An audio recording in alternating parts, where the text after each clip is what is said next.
بسم اللہ الرحمن الرحیم۔ جمعیت علماء اسلام بلوچستان کے زیر اہتمام آج یہاں جمعیت علماء اسلام کے آئینین مرکز میں آل پارٹیز کانفرنس بلوچستان کی اپوزیشن جماعتوں پر مشتمل قیادت شریک ہوئی۔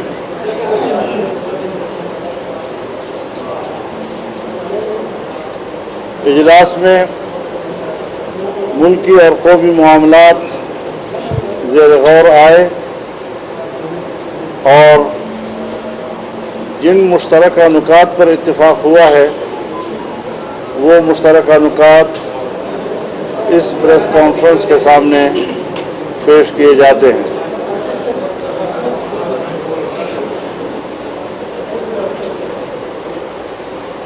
اٹھارہویں ترمیم کے بارے میں حکومتی بیانات تشویشناک۔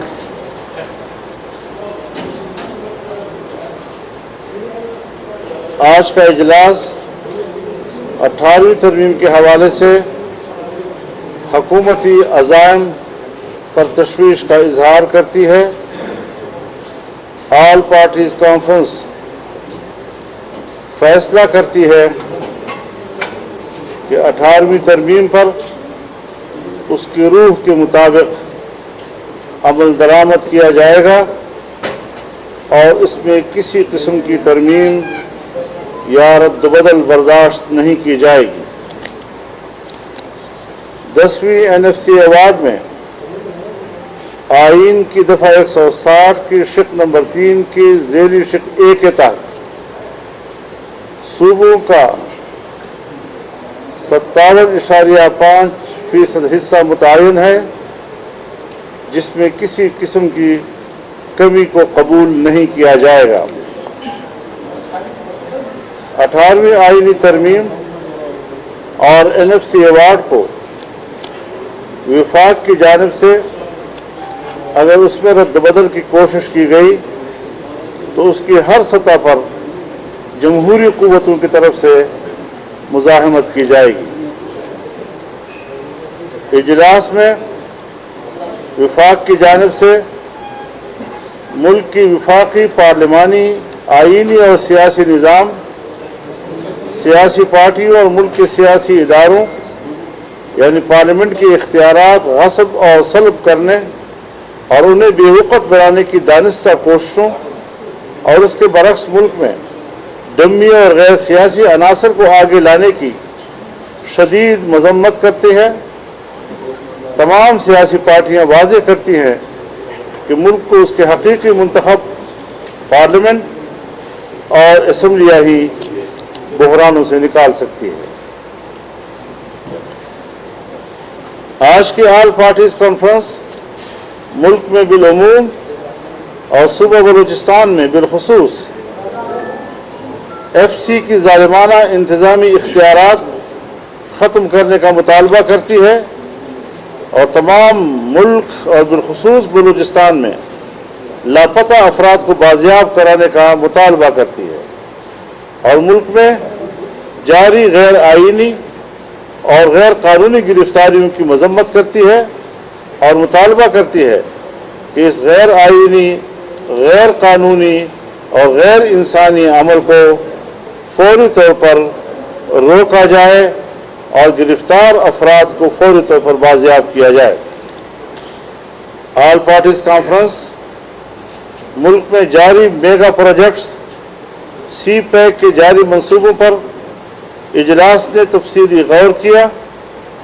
اجلاس نے شدت کے ساتھ یہ محسوس کیا کہ سی پیک میں بلوچستان کو مکمل طور پر نظر انداز کیا گیا ہے اور تاحال سی پیک کے حوالے سے کوئی پروجیکٹ لانچ نہیں کیا گیا۔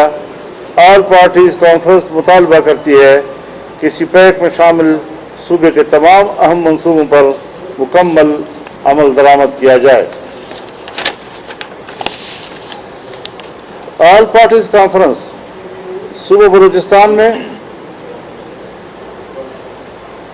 تبدیل کے حملے کے حوالے سے حکومت کی غفلت، کوتاہی اور لاپرواہی کی مذمت کرتی ہے۔ اجلاس سمجھتا ہے کہ تمام صوبے پر ٹڈی دل حاوی ہو چکا ہے، صوبائی حکومت اس کی روک تھام میں مکمل ناکام ہو چکی ہے۔ ہم مطالبہ کرتے ہیں کہ ٹڈی دل کے تدارک کا انتظام کیا جائے تاکہ ہم اپنی زراعت کا تحفظ کر سکیں۔ کورونا جو ایک عالمی وبا ہے، پاکستان کے تمام علاقے اس کی لپیٹ میں ہیں، مگر عام آدمی کے علاج معالجے اور اس حوالے سے ہسپتالوں میں گنجائش اور علاج کے انتظامات نہ ہونے کے برابر ہیں۔ وفاقی اور صوبائی حکومتیں اس حوالے سے ناکامی کی مکمل ذمہ دار ہیں، جس سے اموات کی شرح روز افزوں ہوتی جا رہی ہے۔ اس سلسلے میں ہنگامی بنیادوں پر اقدامات کی ضرورت ہے۔ تربت یعنی کیچ اور ہزارہ ٹاؤن کوئٹہ کے دلسوز واقعات پر شدید افسوس کا اظہار کرتا ہے اور اجلاس ان واقعات کی پرزور مذمت کرتا ہے اور قاتلوں کو گرفتار کر کے کیفر کردار تک پہنچانے کا پرزور مطالبہ کرتا ہے۔ کانفرنس ریاستی سرپرستی میں بلوچستان بھر میں ڈیتھ اسکواڈ کے مکمل خاتمے کا مطالبہ کرتا ہے، کفتان اور چمن بارڈر کو دوبارہ کھولنے اور اسے فعال بنانے کا مطالبہ کرتا ہے، مقامی آبادی کو قانون کے مطابق کاروبار کی مکمل اجازت دی جائے۔ یہ شکایت عام ہوتی جا رہی ہے کہ بلوچستان میں جعلی ڈومیسائل کا اجرا مقامی آبادی کے لیے مشکلات کا باعث بن رہا ہے۔ جانچ پڑتال کر کے فوری طور پر جعلی ڈومیسائل منسوخ کر دیے جائیں تاکہ مقامی آبادی کا حق نہ مارا جائے۔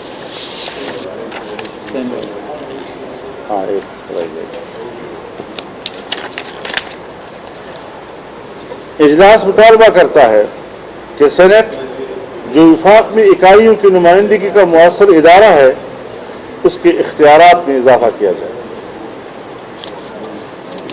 مینگل صاحب، آپ سے میرا سوال ہوگا کہ مولانا کے ساتھ اپوزیشن کے ساتھ آپ آ کر بیٹھے ہیں ABC میں، آپ نے واقعی یہ حتمی فیصلہ کر لیا ہے کہ اب حکومت کے ساتھ نہیں جانا؟ کیونکہ آپ کی ویسے تو کریڈیبلٹی آپ کے کمال کی، آپ کی فیملی کی بڑی زبردست رہی ہے، لیکن 2 سال میں ہم نے دیکھا ہے کہ آپ نے MQM والی سیاست کو تھوڑا سا کوئی اپنایا ہوا ہے، تو لوگ یہ بڑے سوالات اٹھا رہے ہیں، ڈسکس کر رہے ہیں۔ اب بھی حکومت نے آج بھی خبر چلوائی ہے کہ ٹیم آئے گی آپ کے پاس شاید آج یا کل، تو کتنے چانسز ہیں کہ واپس نہیں جائیں گے آپ؟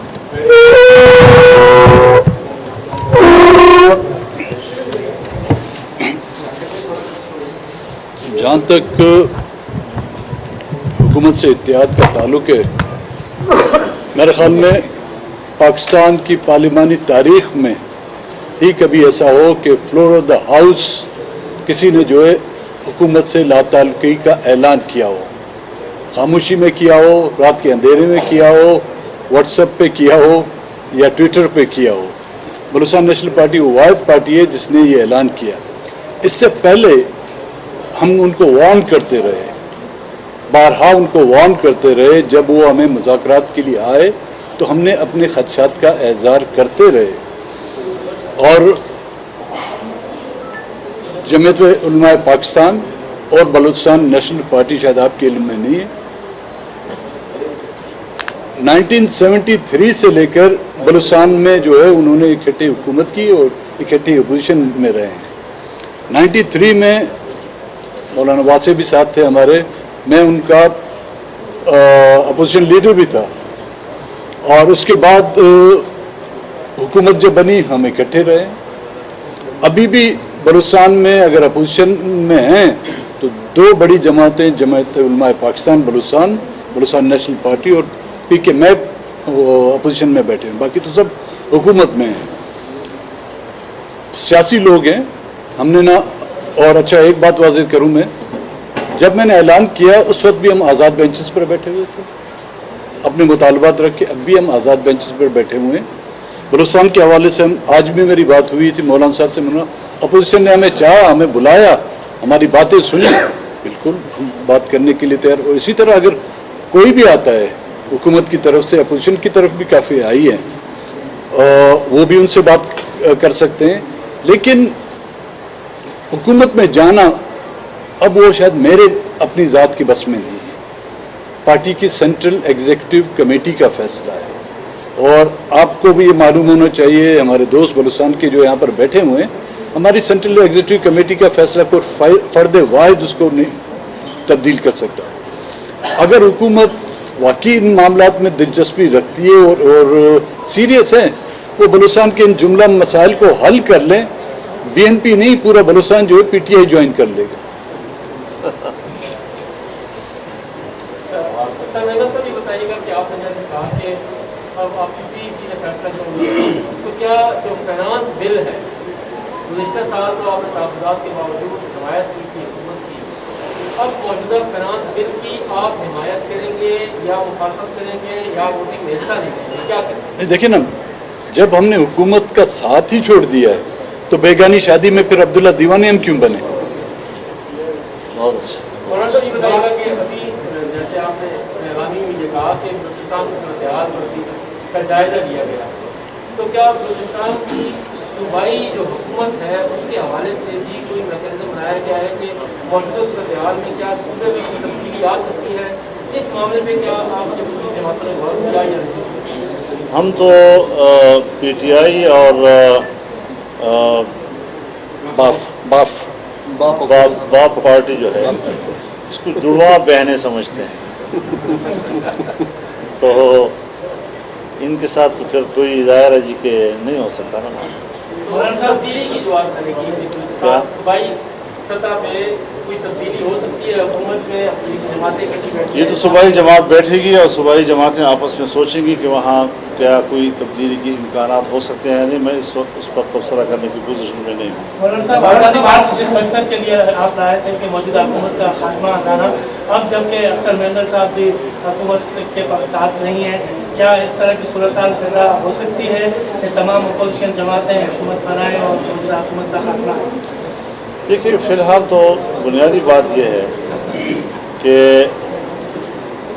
ہماری تحریک کے دوران ہی کورونا کا مسئلہ ہے, اور آپ نے دیکھا کہ جو ہی ملک میں کورونا وبا ڈکلیئر کر دیا گیا اور ریاستی سطح پہ, تو ہم نے کہا جی کہ ہمارے جھگڑے سیاسی تھے اور تصادم سیاسی تھا, یہ مسئلہ انسانی ہے اور یہ طبی مسئلہ ہے.